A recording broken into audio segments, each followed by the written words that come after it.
அனைவருக்கும் வணக்கம். வாசிப்பவர் ஸ்ரீமதி செல்லம்மாள். திரு பாலோ கொய்லோ அவர்கள் எழுதிய ரசவாதி நூலை தொடர்ந்து கொண்டிருக்கின்றோம். மொழிபெயர்ப்பு தமிழில் நாகலட்சுமி சண்முகம் அவர்கள். உங்கள் கனவுகளை பின்தொடர்ந்து செல்வதை பற்றிய ஒரு கற்பனை கதை.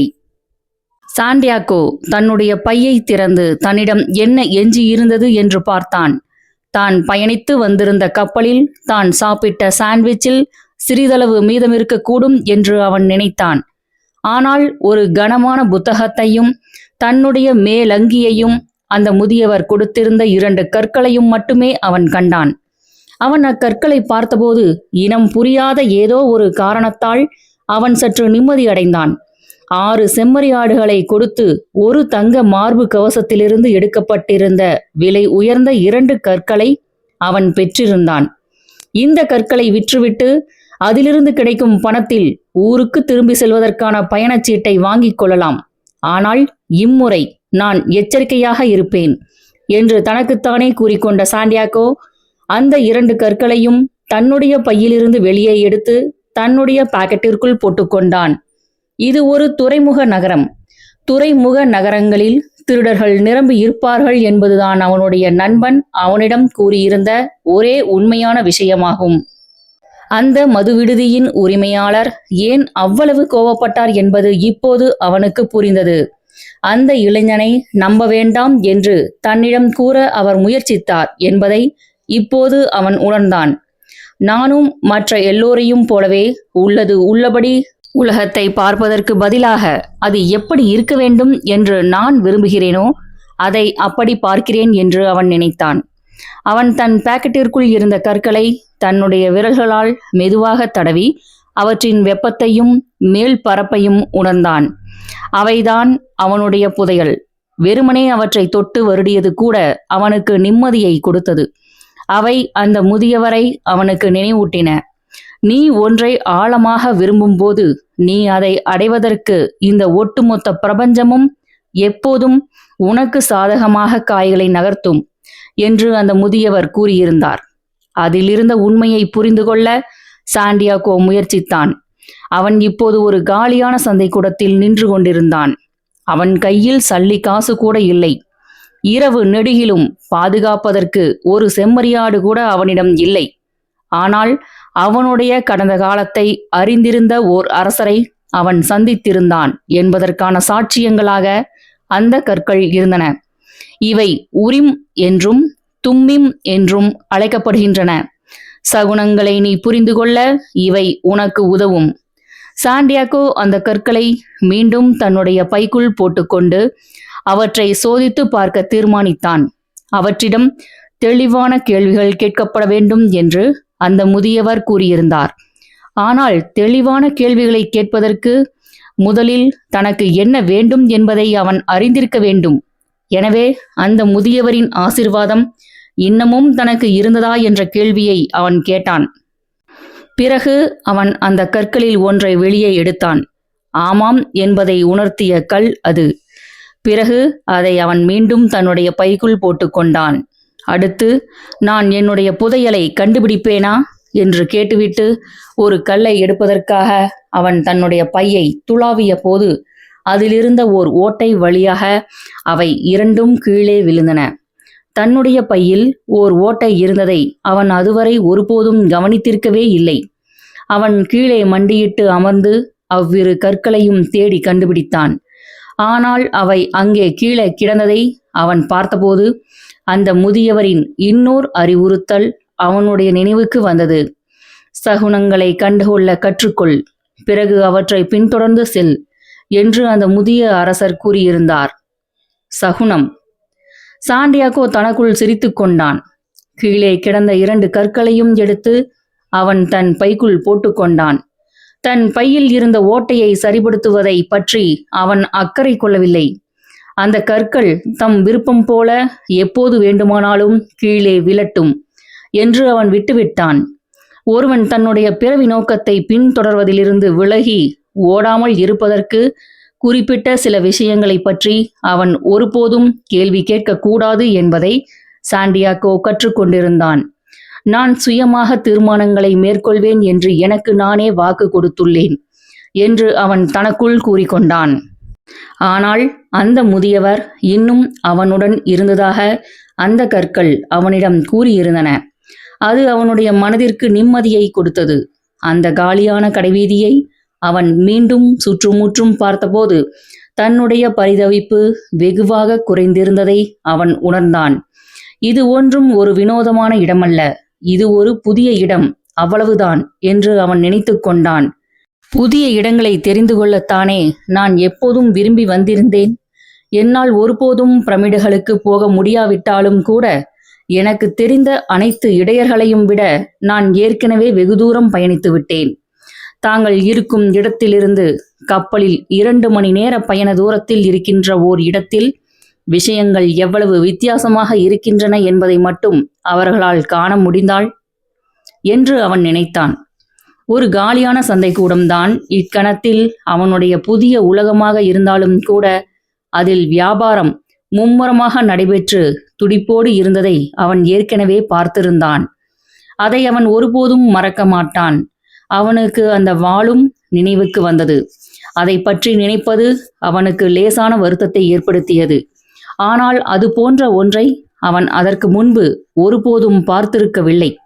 அவன் இந்த விஷயங்களை பற்றி சிலாகித்து கொண்டிருந்த அதே நேரத்தில் தான் ஒரு திருடனால் வஞ்சிக்கப்பட்ட ஒரு பலிகடா என்று தன்னை பார்க்க வேண்டுமா, அல்லது தன்னுடைய புதைகளை தேடி போகின்ற ஒரு சாகசக்காரனாக தன்னை பார்க்க வேண்டுமா என்று தான் தீர்மானிக்க வேண்டியிருந்ததை அவன் உணர்ந்தான். இறுதியில் புதையலை தேடி சென்று கொண்டிருக்கின்ற ஒரு சாகசக்காரன் நான் என்று சாண்டியாகோ தனக்குள் கூறிக்கொண்டான். திடீரென்று யாரோ அவனை வேகமாக உலுக்கியதில் அவன் திடுக்கிட்டு கண் விழித்தான். அந்த சந்தைக்கூடத்தின் நடுவே அவன் தூங்கி போயிருந்தான்.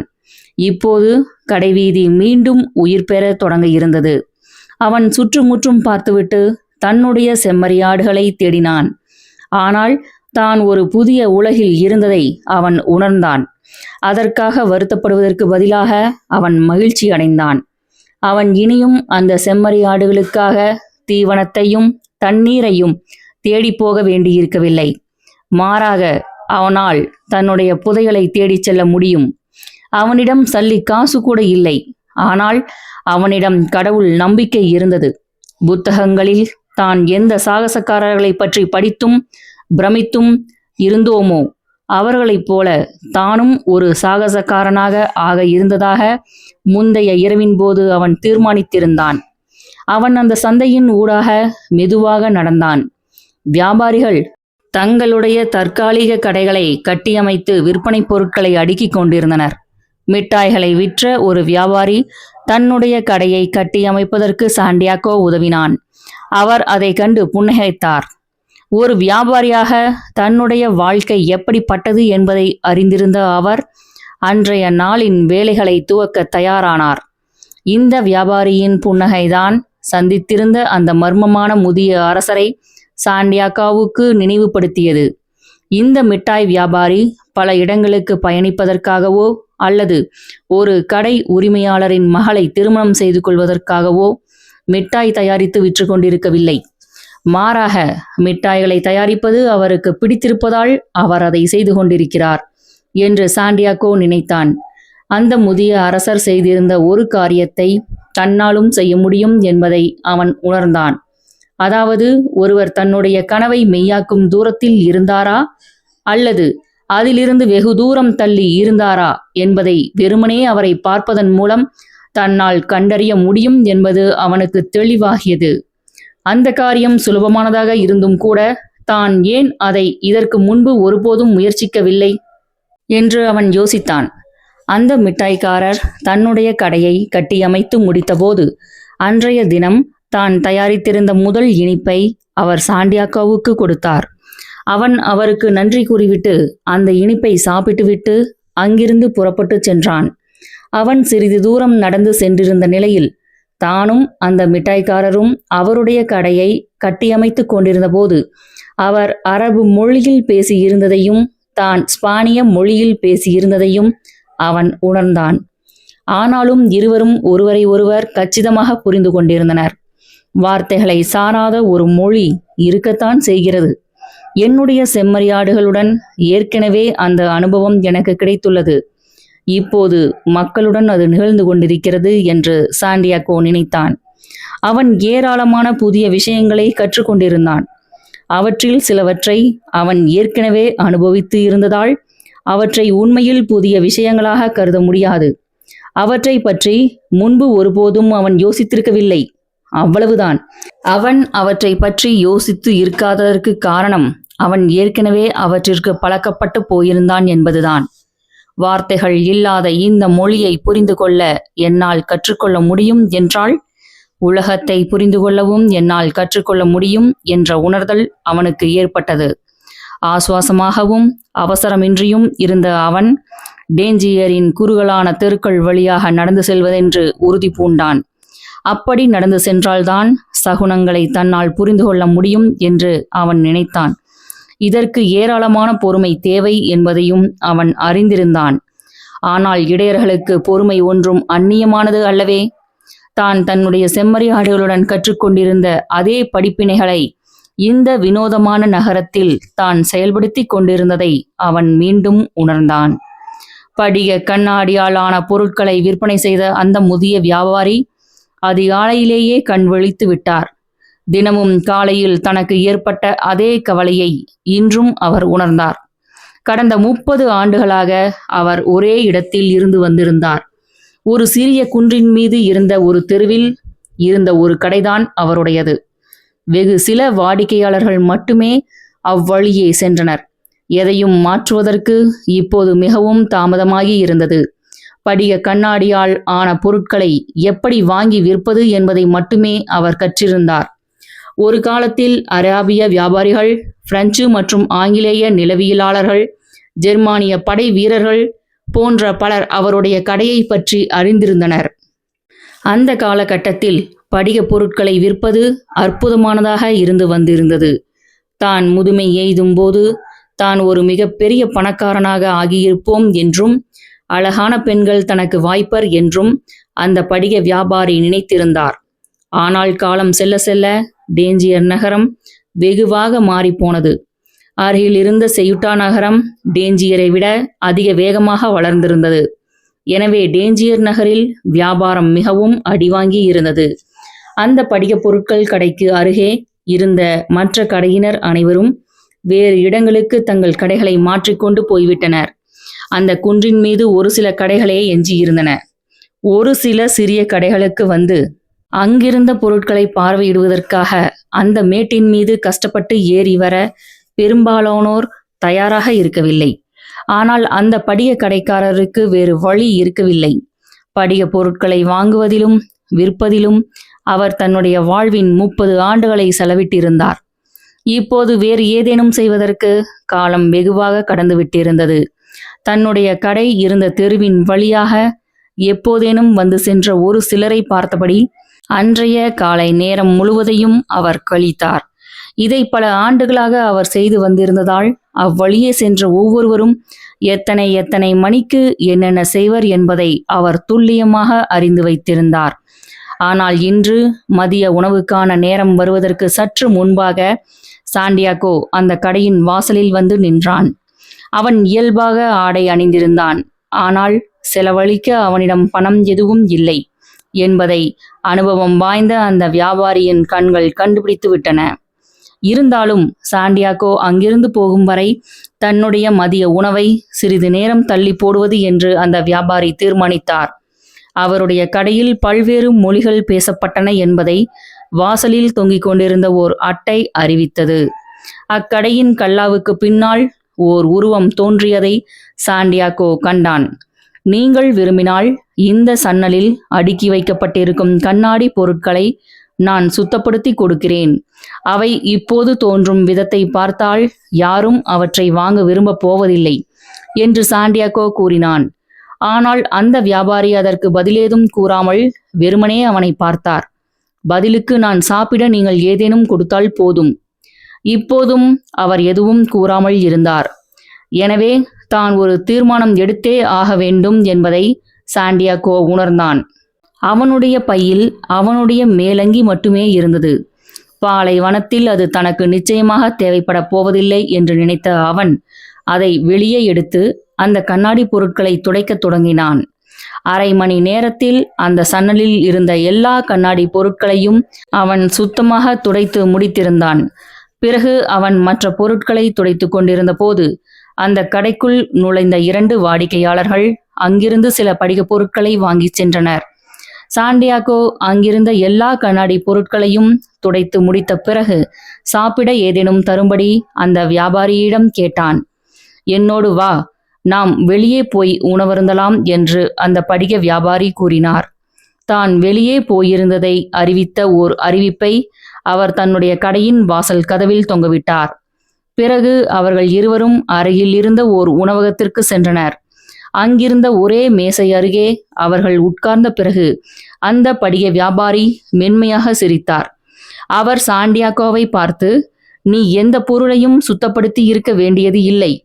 பசியோடு இருக்கும் எவர் ஒருவருக்கும் உணவளிக்க வேண்டும் என்று குரானில் கூறப்பட்டுள்ளது என்று கூறினார். அப்படியானால் நான் உங்களுடைய கண்ணாடி பொருட்களை துடைக்க நீங்கள் ஏன் அனுமதித்தீர்கள் என்று அவன் கேட்டான். ஏனெனில் அவை தூசி படிந்து இருந்தன. நீயும் நானும் நம்முடைய மனங்களில் இருக்கும் எதிர்மறையான எண்ணங்களை துடைத்தெறிந்து நம்முடைய மனங்களை தூய்மையாக்க வேண்டும். அவர்கள் சாப்பிட்டு முடித்தபோது அந்த வியாபாரி சாண்டியாகோவிடம், நீ என்னுடைய கடையில் வேலை பார்க்க வேண்டும் என்று நான் விரும்புகிறேன். நீ இன்று வேலை செய்து கொண்டிருந்த போது 2 வாடிக்கையாளர்கள் அங்கு வந்தனர். அது ஒரு நல்ல சகுனம் என்று கூறினார். இதை கேட்டதும் சாண்டியாகோ இவ்வாறு சிந்தித்தான். சகுனங்களை பற்றி மக்கள் எக்கச்சக்கமாக பேசுகின்றனர். ஆனால் தாங்கள் என்ன கூறிக்கொண்டிருக்கிறோம் என்பதை உண்மையில் அவர்கள் அறிந்திருப்பதில்லை. வார்த்தைகளற்ற ஒரு மொழியில் ஆண்டு கணக்காக நான் என்னுடைய செம்மறியாடுகளுடன் பேசி வந்திருந்ததை நான் இவ்வளவு காலம் உணராமல் இருந்ததை போன்றதுதான் இதுவும். நீ என்னிடம் வேலை பார்க்க விரும்புகிறாயா என்று அந்த வியாபாரி அவனிடம் கேட்டார். இன்றைய எஞ்சிய நாள் முழுவதும் என்னால் வேலை செய்ய முடியும். இன்று இரவு முழுவதும் நான் வேலை செய்வேன். நாளை அதிகாலை வரை நான் வேலை செய்வேன். உங்கள் கடையிலுள்ள படிகப் பொருட்கள் எல்லாவற்றையும் நான் சுத்தப்படுத்தி தருகிறேன். பதிலுக்கு நாளைக்கு நான் எகிப்திற்கு போவதற்கு எனக்கு பணம் வேண்டும் என்று சாண்டியாகோ கூறினான். இதை கேட்டவுடன் அந்த வியாபாரி வாய்விட்டு சிரித்துவிட்டு, நீ என்னுடைய படிகப் பொருட்களை ஒரு முழு ஆண்டு சுத்தப்படுத்தினாலும் அல்லது நீ விற்கின்ற ஒவ்வொரு படிகப் பொருளுக்கும் நீ ஒரு நல்ல கமிஷனை சம்பாதித்தாலும் எகிப்திற்கு செல்ல நீ சிறிதளவு பணத்தை கடன் வாங்கிதான் ஆக வேண்டும்.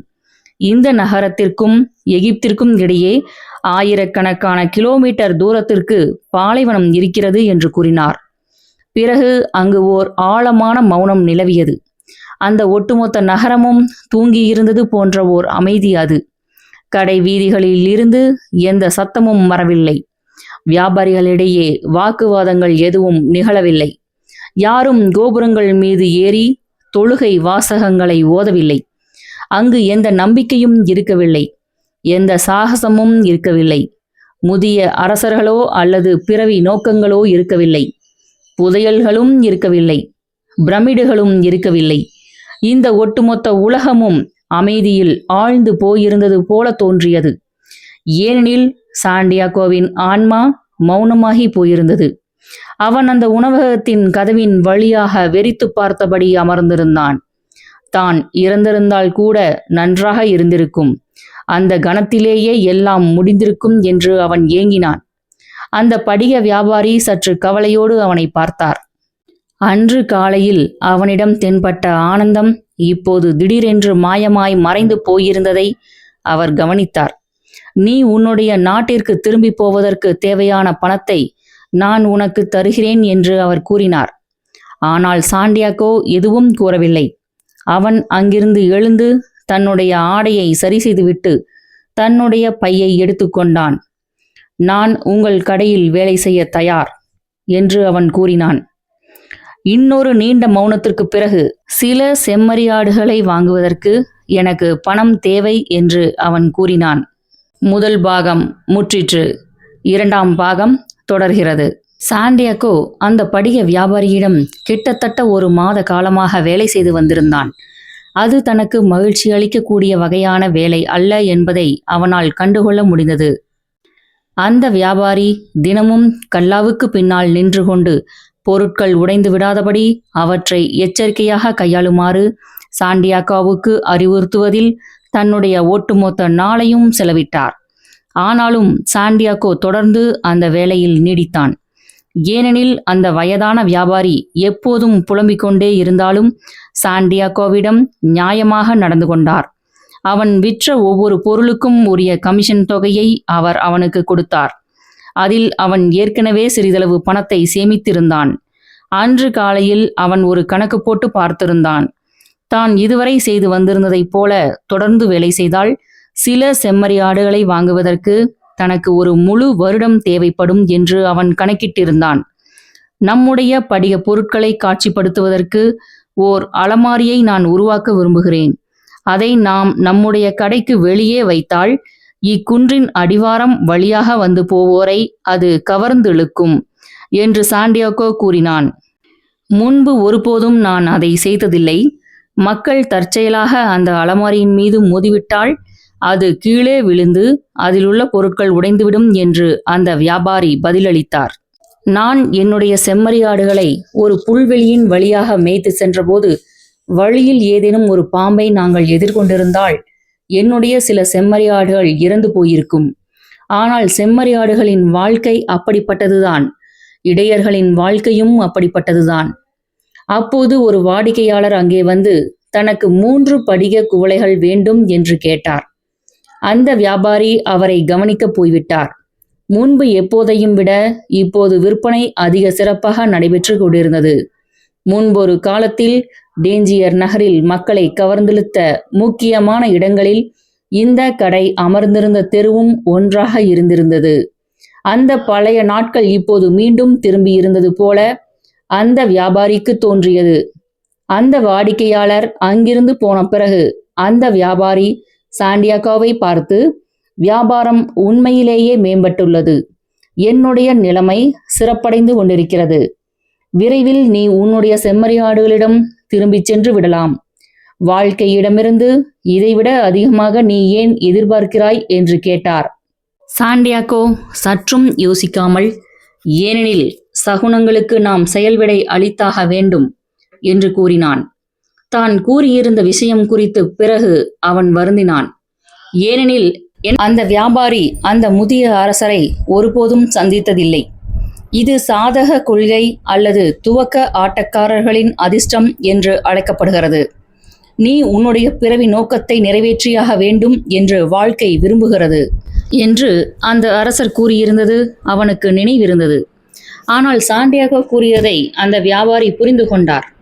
அவன் அந்த கடையில் இருந்ததே ஒரு நல்ல சகுனமாகத்தான் இருந்தது.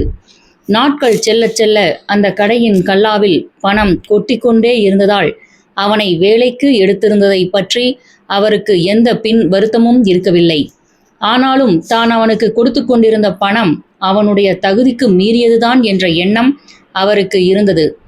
ஏனெனில் தன்னுடைய கடையில் வியாபாரம் அப்படி ஒன்றும் அதிகமாக நடைபெறாது என்ற நினைப்பில் அவர் அவனுக்கு ஒரு பெரிய கமிஷனை கொடுக்க ஒப்புக்கொண்டிருந்தார். அவன் விரைவில் தன்னுடைய செம்மறியாடுகளிடம் திரும்பி போய்விடுவான் என்று அவர் எண்ணியிருந்தார். அந்த அலமாரியை பற்றிய விவகாரத்திலிருந்து அவனை திசை திருப்புவதற்காக, நீ ஏன் பிரமிடுகளை பார்க்க போக விரும்புகிறாய் என்று அவர் கேட்டார். நான் எப்போதும் அவற்றை பற்றி கேள்விப்பட்டு வந்திருக்கிறேன் என்று பதிலளித்த சாண்டியாகோ தன்னுடைய கனவை பற்றி அவரிடம் எதுவும் கூறவில்லை. புதையலை பற்றிய நினைப்பு இப்போது அவனுக்கு மனவேதனையை மட்டுமே கொடுத்தது என்பதால் அதை பற்றிய நினைவை அவன் தவிர்க்க முயற்சி செய்தான். இங்கு இருப்பவர்களில் பிரமிடுகளை பார்ப்பதற்காக இந்த பாலைவனத்தை கடந்து செல்ல விரும்பக்கூடிய எவர் ஒருவரையும் எனக்கு தெரியாது. பிரமிடுகள் வெறும் கற்குவியல்கள்தான்.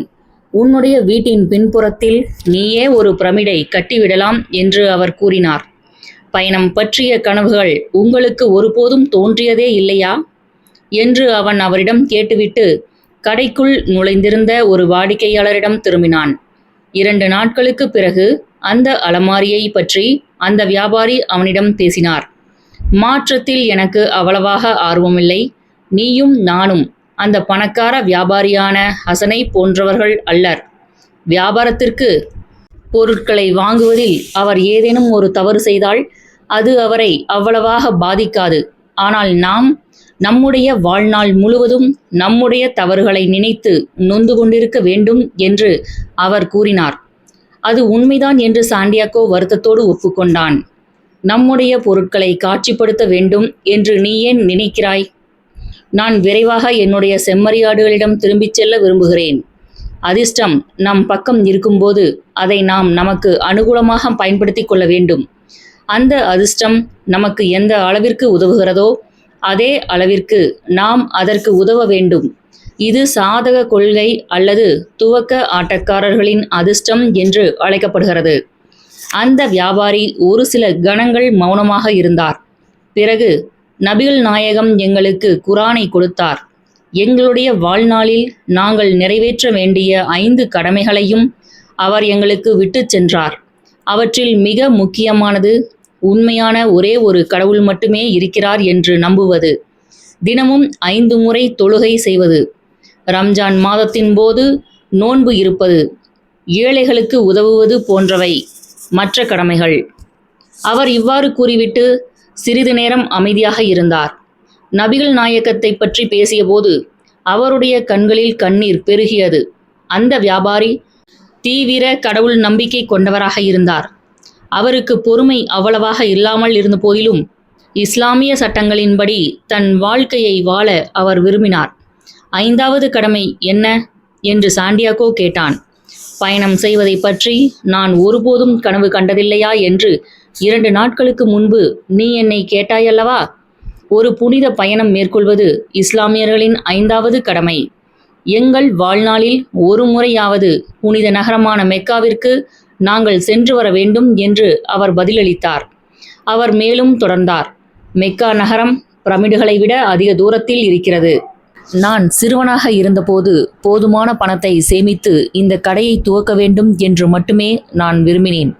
என்றேனும் ஒரு நாள் நான் பணக்காரனாக ஆவேன் என்றும் அப்போது என்னால் மெக்காவுக்கு போக முடியும் என்றும் நான் நினைத்தேன். இக்கடையின் மூலமாக நான் சிறிதளவு பணத்தை சேமிக்கத் தொடங்கினேன். ஆனால் இக்கடையை இன்னொருவருடைய பொறுப்பில் விட்டுவிட்டு செல்ல என்னால் ஒருபோதும் முடியவில்லை. படிக கண்ணாடி பொருட்கள் மிக எச்சரிக்கையாக கையாளப்பட வேண்டியவை. அதே சமயம் மெக்காவிற்கு சென்று கொண்டிருந்த மக்கள் எப்போதும் என்னுடைய கடையின் வழியாகத்தான் சென்றனர். அவர்களில் சிலர் பணக்காரர்களாக இருந்தனர். கூடாரத்துடன் கூடிய வண்டிகள், வேலைக்காரர்கள் மற்றும் ஒட்டகங்கள் புடைசூழ அவர்கள் பயணித்தனர். ஆனால் மெக்காவிற்கு புனித பயணம் மேற்கொண்ட பெரும்பாலான மக்கள் ஏழ்மையில் என்னை விட மோசமான நிலையில் இருந்தனர். மெக்காவிற்கு சென்றவர்கள் அனைவரும் தங்களுக்கு அந்த பயணம் சாத்தியப்பட்டது குறித்து மகிழ்ச்சி அடைந்தனர். தாங்கள் அந்த புனித பயணத்தை மேற்கொண்டதற்கான அடையாள அறிகுறிகளை அவர்கள் தங்கள் வீட்டுக் கதவுகள் மீது காட்சிப்படுத்தினர். காலணிகளை தைத்து கொடுத்து வாழ்க்கை நடத்திய ஒருவரும் அவர்களில் ஒருவர் மெக்காவிற்கு செல்வதற்காக தான் கிட்டத்தட்ட ஓராண்டு காலம் பாலைவனத்தின் ஊடாக பயணித்த போது ஏற்பட்ட களைப்பை விட காலணிகளுக்காக தோல் வாங்குவதற்கு டேஞ்சியர் நகர தெருக்களின் வழியாக தான் நடந்து செல்ல வேண்டியிருந்த போது தான் அதிகமாக களைப்புற்றதாக அவர் கூறினார். நீங்கள் இப்போது மெக்காவுக்கு போய் வந்தால் என்ன என்று சாண்டியாகோ கேட்டான். ஏனெனில் மெக்கா பற்றிய நினைப்புதான் என்னை உயிரோடு வைத்திருக்கிறது. அதுதான் இந்த சலிப்பூட்டும் நாட்களை நான் எதிர்கொள்ள எனக்கு உதவுகிறது. அலமாரிகளில் மௌனமாக கொலுவிற்றிருக்கின்ற இந்த படிக பொருட்கள் அதே மோசமான உணவகத்தில் மதியமும் இரவும் சாப்பாடு என்று எல்லா நாட்களும் ஒரே மாதிரிதான் இருக்கின்றன. மெக்காவிற்கு போய் வர வேண்டும் என்ற என்னுடைய கனவு நிறைவேறிவிட்டால் தொடர்ந்து வாழ்வதற்கு எனக்கு எந்த காரணமும் இல்லாமல் போய்விடும் என்று நான் பயப்படுகிறேன். நீ உன்னுடைய செம்மறியாடுகளையும் பிரமிடுகளையும் பற்றி கனவு காண்கிறாய். ஆனால் நீ என்னிலிருந்து வித்தியாசப்பட்டு இருக்கிறாய். ஏனெனில் நீ உன்னுடைய கனவுகளை மெய்யாக்க விரும்புகிறாய். நான் மெக்காவை பற்றி வெறுமனே கனவு காண மட்டுமே விரும்புகிறேன். பாலைவனத்தை கடந்து மெக்காவின் புனித கருப்பு கல் இருக்கும் இடத்திற்கு போய் சேர்ந்து அதை 7 முறை சுற்றி வந்து இறுதியில் அதை தொட்டு வணங்குவதைப் போல 1000 முறை நான் ஏற்கனவே கற்பனை செய்துள்ளேன். அங்கே எனக்கு 2 பக்கங்களிலும் எனக்கு முன்னாலும் யார் இருப்பார்கள் என்பதையும் எங்களுக்கிடையே நிகழக்கூடிய உரையாடல்களையும் நாங்கள் செய்யும் பிரார்த்தனைகளையும் கூட நான் முன்பே கற்பனை செய்து வந்துள்ளேன். ஆனால் இவையெல்லாம் இறுதியில் எனக்கு ஏமாற்றத்தில்தான் போய் முடியும் என்று நான் பயப்படுவதால் அவற்றை பற்றி கனவு காண்பதோடு நான் நிறுத்தி கொள்ள விரும்புகிறேன். அன்று அந்த அலமாரியை உருவாக்குவதற்கு சாண்டியாகோவிற்கு அவர் அனுமதி வழங்கினார். எல்லோருடைய கனவும் அவர்களுக்கு பிடித்தமான விதத்தில் நிறைவேறுவதில்லை என்று அவர் எண்ணிக்கொண்டார். 2 மாதங்கள் கழிந்திருந்தன. அந்த அலமாரி பல வாடிக்கையாளர்களை அந்த கடைக்கு அழைத்து வந்தது. தான் கூடுதலாக 6 மாதங்கள் வேலை செய்தால் ஸ்பெயினுக்கு திரும்பிச் சென்று முதலில் 60 செம்மறியாடுகளையும் பிறகு இன்னோர் 60 செம்மறியாடுகளையும் தன்னால் வாங்க முடியும் என்று சாண்டியாகோ கணித்தான். ஓராண்டிற்குள் என்னுடைய செம்மறியாடுகளின் எண்ணிக்கையை நான் 2 மடங்கு ஆக்கியிருப்பேன். அராபியர்களின் வினோதமான மொழியை இப்போது என்னால் பேச முடியும் என்பதால் அராபிய வியாபாரிகளுடன் என்னால் வியாபார பரிவர்த்தனைகளில் ஈடுபட முடியும் என்று அவன் தனக்குள் கூறிக்கொண்டான். உரிம், தும்மிம் ஆகிய கற்களை முன்பு ஒரு முறை அவன் பயன்படுத்திய பிறகு அவற்றை அவன் மீண்டும் ஒருபோதும் பயன்படுத்தி இருக்கவில்லை. ஏனெனில் மெக்கா எப்படி அந்த படிய வியாபாரிக்கு ஒரு தூரத்து கனவாக இருந்ததோ அதே போல எகிப்து அவனுக்கு வெறுமனே ஒரு தூரத்து கனவாக ஆகி போயிருந்தது. ஆனாலும் அவன் தன்னுடைய வேலையில் மகிழ்ச்சியாக இருந்தான். தான் ஒரு வெற்றியாளனாக தரீஃபாவிற்கு திரும்பிச் செல்லும் நாளை பற்றியே எல்லா நேரமும் அவன் நினைத்தான். நூலின் இப்பகுதி இத்துடன் நிறைவடைகிறது. நூலின் அத்தியாயங்களை தொடர்ந்து கேட்க ஸ்ரீமதி செல்லம்மாள் வலையொலி அலைவரிசையை பதிவு செய்யுங்கள். ஸ்ரீமதி செல்லம்மாள் தொடர்வாள். நன்றி, வணக்கம்.